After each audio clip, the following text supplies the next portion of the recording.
I'm really saying need is it. Yeah. your Japanese students, do you Yeah. encourage them to go out and speak English with people? And what do you think works? Well, honestly, I don't. I think it's really hard for it to work if they're in Japan, um, because they don't need it. They don't really need English, especially as children or as high school students. The only thing that's really going to motivate them is it's going to lead them to passing their test, or as a businessman, it'll let them get a promotion or something. It's these little things. Um, so So that's the expectation of a reward, which I agree is the way the mammal brain works. And yet, academic theory is now totally against reward learning. They say, oh, no, we don't learn from rewards. It has to be from intrinsic desire. So, like the love of whatever. So, so is it safe to say that your students don't do much English speaking in real life? no, almost. I bet they do really little. The only way they would do it is if somehow, say, I mean, I teach university sometimes. Maybe they have a foreign boyfriend, or they're going to study abroad, or There's a um, reward. that Yeah. kind of thing, right? But as long as they're trapped in Japan, there's really no need to speak English here. Especially as a kid, it's just sort of getting you to, I don't know, maybe your parents won't scream at you or something. But even then, I don't. There's not much reason to learn English here, really. I think they know that, so they only do the bare minimum of what they have to do to pass the class or to, um. But they don't need to speak it outside. That doesn't do anything for them usually. Well, I Um. know that so well, students only doing the bare minimum. That's how I came to take early retirement. Now, I should explain. So, when I felt very criticized when I would risk speaking a foreign language, especially, if French has a certain um, accent that you really can't do unless your throat muscles were formed when you were young. If you learn it later, Yeah. you really literally can't do that. So today I say, so what? So my throat doesn't have the right French throat. That's not the worst thing. But because I grew up in this pseudo intellectual thing where America is bad and Americans are bad for not learning languages. Yeah. So I learned French, Spanish, and Italian um, because I didn't want to be bad.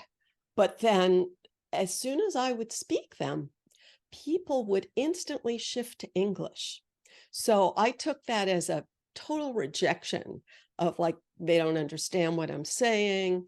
They think I'm criticizing them for not knowing English, or which is but it turns out that I learned that like little French kids, when they're growing up, their mother pushes them to speak English, and that it's rude to not speak English. So when I was speaking French, they were responding in English because their mother taught them that that was just being polite. So, but I didn't realize that. And then many decades later, I literally joined a wine and cheese group. It was a bunch of Americans having wine and cheese and speaking French. And we had to spend 2 hours there. I had to spend 2 hours there before I could leave.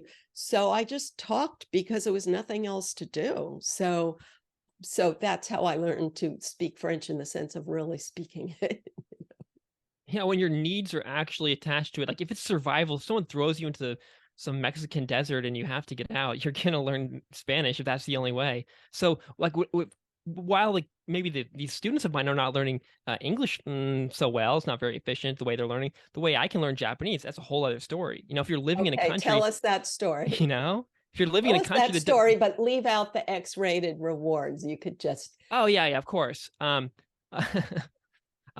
but no, I mean, all your need, I mean, just to get I don't know, get housing, to get food, to get a job. I mean, English teaching is sort of a trick, sort of a little hack in the system because you don't need Japanese to teach English. But maybe you have the motivation to get a different kind of job. Then you do need Japanese, and you need to have really, really high level of it, or you're just not going to get many jobs here. But yeah, socially too, to make friends, to have any meaningful conversation, even just have a superficial conversation, you're going to need Japanese. Dating, um, that's going to be a big motivator as well too. So a lot of people, they learn.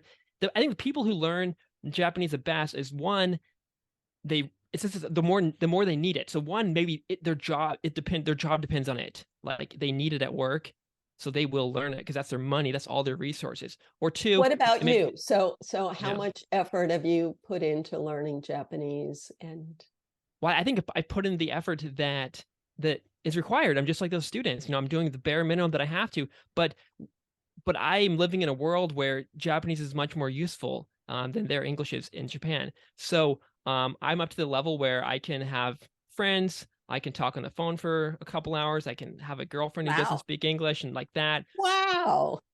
That's totally fine. That comes out naturally almost. It's just a reflex at this point. It's not even, I'm not consciously thinking it. So that's beautiful. But if you put me into a job interview or toss me in some sales job or something or anything, even some Japanese business person calls me on the phone about my, I don't know, electric bill or whatever, I'll be like, I can't, because I don't need, I never enter that territory.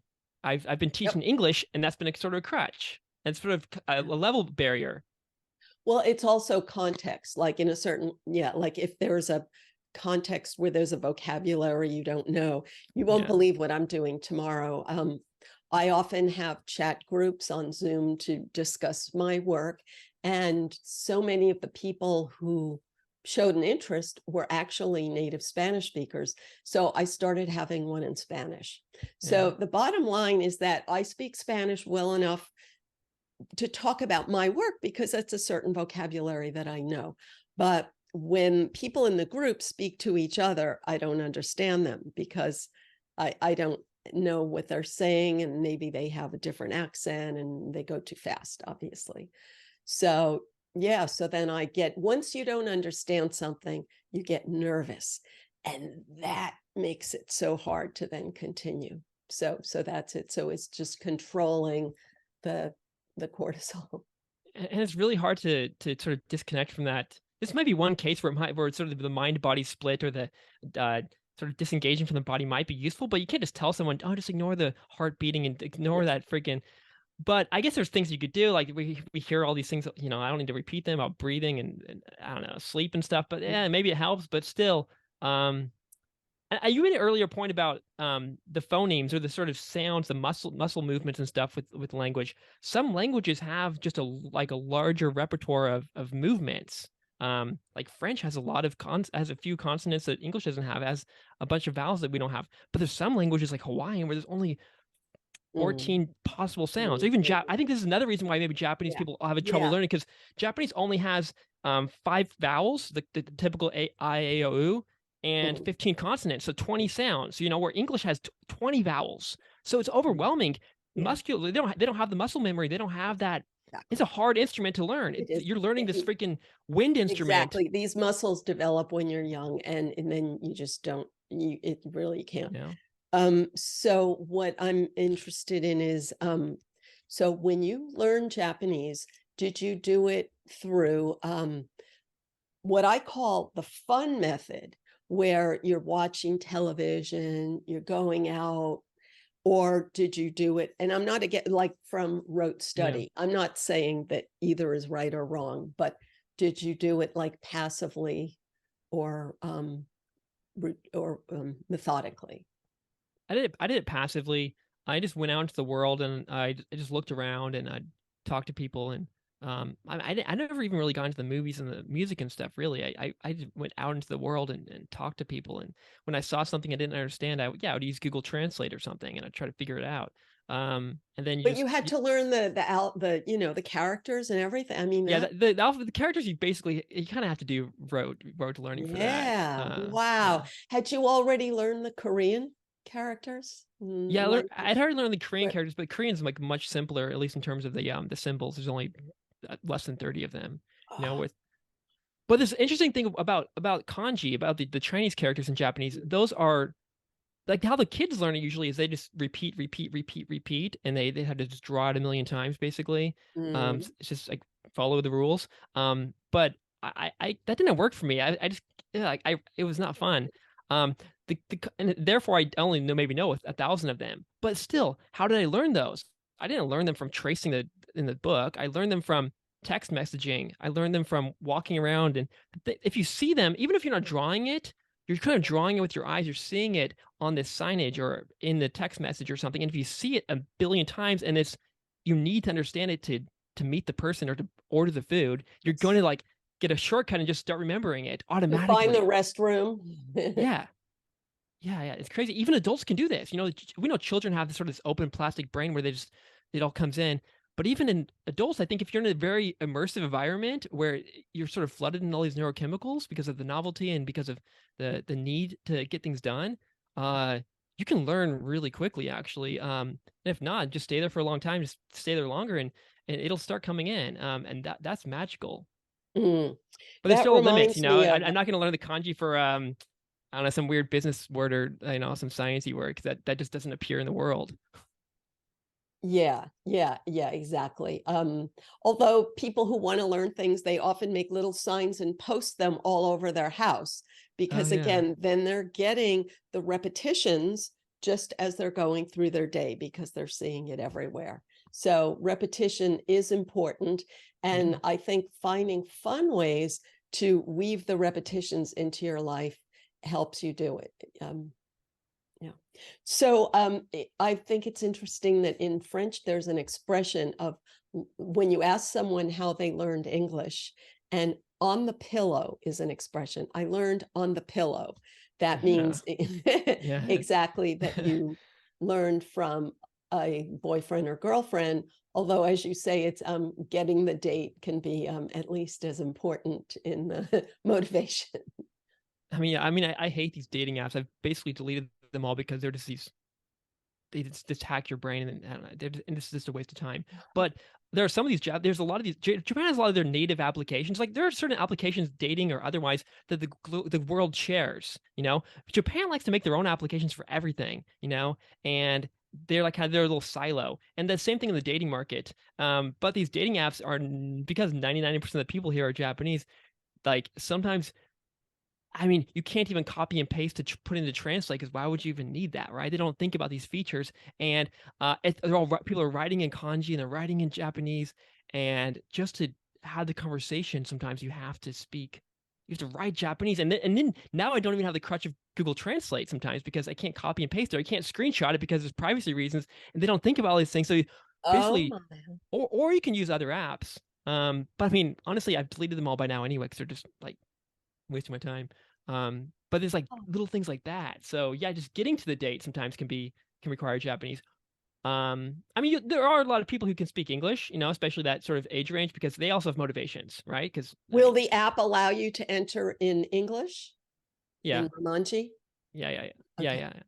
Yeah. So there's like that kind of thing, and so what but people tend to do is they tend to um date. There are a lot of girls who and men who want to date a foreigner, so then they're going to learn English because they're motivated to learn English, and it's kind of a match.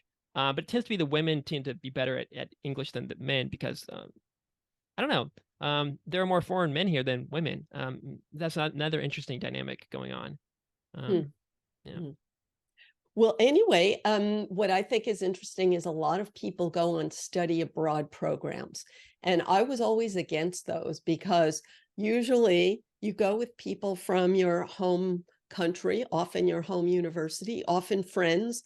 You get there and you speak to your friends in your native language, like a lot of the time. You go out at night with them. And so you really interact with the country very little. So I'm really a fan of any other way to travel other than study abroad programs. I think they're a huge waste of money. Yeah, and that might be a sort of a solution to these people who they freeze up when they're trying to speak the language or whatever. If you put them in a sort of immersive environment for longer periods of time, eventually they'll realize that they made the mistake or they froze up, but then a few seconds later or the next day they did it and they started learning, and that starts to create this sort of dopamine circuit, and they're like, oh, I found a way into learning, and then they stop being scared. They start seeing it as a positive thing. It starts to Absolutely. feel good. Exactly.